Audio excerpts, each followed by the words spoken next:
Hello दोस्तों। तो आज हम आप लोगों को वस्तुओं के बारे इकोनॉमिक्स में वस्तुओं का प्रकार पढ़ाने वाले, जिसमें हम पहली वस्तु की बात करेंगे जो कि आपके सामने है पूरक वस्तु, जिसको इंग्लिश में आप कहते हैं कॉम्प्लीमेंट्री गुड्स। क्या होती हैं पहले हम इसको समझते हैं। पूरक वस्तुओं का मतलब होता है दो वस्तुएं ऐसी जिसमें हम दो वस्तु को एक साथ प्रयोग करते हैं। जैसे कार है तो पेट्रोल लेना पड़ेगा, पेन है तो स्याही होनी चाहिए उस पेन में, सुई है तो धागा भी होना चाहिए। अगर ये दोनों चीजें एक साथ हैं तो आपका काम बनेगा, वरना नहीं बनेगा। आप सुई लिए घूमते रहो, धागा है नहीं तो कहाँ से लोगे। अगर कार है उसमें पेट्रोल है ही नहीं तो कहाँ से चलाओगे आप। तो ऐसी दो वस्तु इसमें होनी चाहिए जिसमें एक दोनों के साथ प्रयोग होने चाहिए।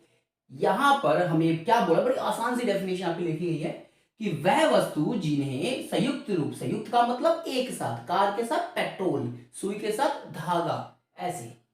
तो वह वस्तु जिन्हें संयुक्त रूप से प्रयोग किया जाता है। तो प्रयोग सब समझ गए, संयुक्त का मतलब एक साथ, अर्थात वस्तु की एक वस्तु, यहाँ पे एक छूट गया है, अर्थात यहाँ पे एक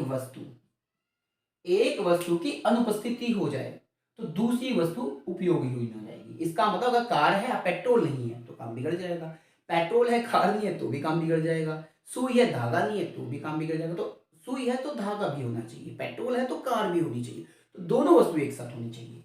तो एक वस्तु की अनुपस्थिति, अनुपस्थिति ना होने पर दूसरी वस्तु उपयोगहीन हो जाएगी, अर्थात दूसरी वस्तु यूज नहीं कर सकती।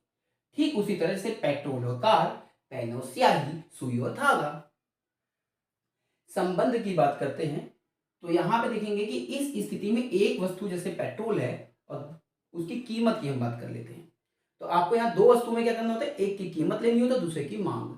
अगर पेट्रोल की कीमत ले रहे हैं तो कार की मांग लेनी पड़ेगी, अर्थात अगर पेट्रोल के प्राइस की हम बात करते हैं तो कार की हम डिमांड की बात करेंगे।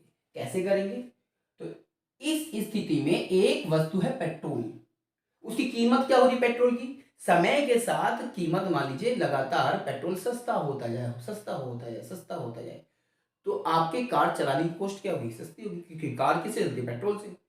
तो कार की कॉस्ट क्या हो जाएगी, कम हो जाएगी। तो ज्यादा से ज्यादा लोग अब किससे प्रीफर करेंगे जाना, कार से। मतलब ज्यादा से ज्यादा लोग कार खरीदेंगे और उससे जाना पसंद करेंगे। इसका मतलब पेट्रोल की कीमत घटेगी तो लोग कार की डिमांड बढ़ा देंगे।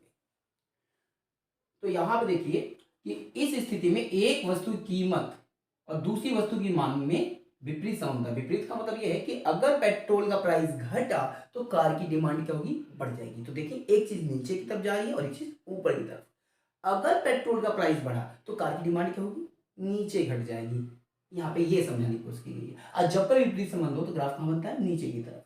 कुछ इस तरह से हम समझ सकते हैं कि सपोज करिए कि ये एक सिंपल सा ग्राफ बना लीजिए ऐसे। ग्राफ नहीं आता कोई दिक्कत नहीं, ऐसे बॉक्स बनाइए, यहाँ लिखिए पी, यहाँ लिखिए क्यू। अब जो बोल रहे हैं वही समझिए कि ये समझिए पेट्रोल है और ये क्या है आपका कार। अगर ये पेट्रोल सस्ता हो गया, प्राइस का गिर गया, तो लोग जितनी कार खरीदते तो उससे ज्यादा कारें खरीदेंगे, जिसकी वजह से ये बाहर की तरफ शिफ्ट होगा। अगर यही पेट्रोल का प्राइस बढ़ा होता तो कार क्या करते हैं, कम खरीदते, मतलब ऐसे। तो इन पॉइंट को, इस पॉइंट को, इस पॉइंट को आप मैच करते हैं। आई होप आपको कुछ चीजें समझ में आई होंगी। ये हो गया आपका डिमांड। तो यही आपका था। अब हम दूसरी वस्तु पढ़ेंगे थोड़ी देर में, तो देखते हैं क्या है।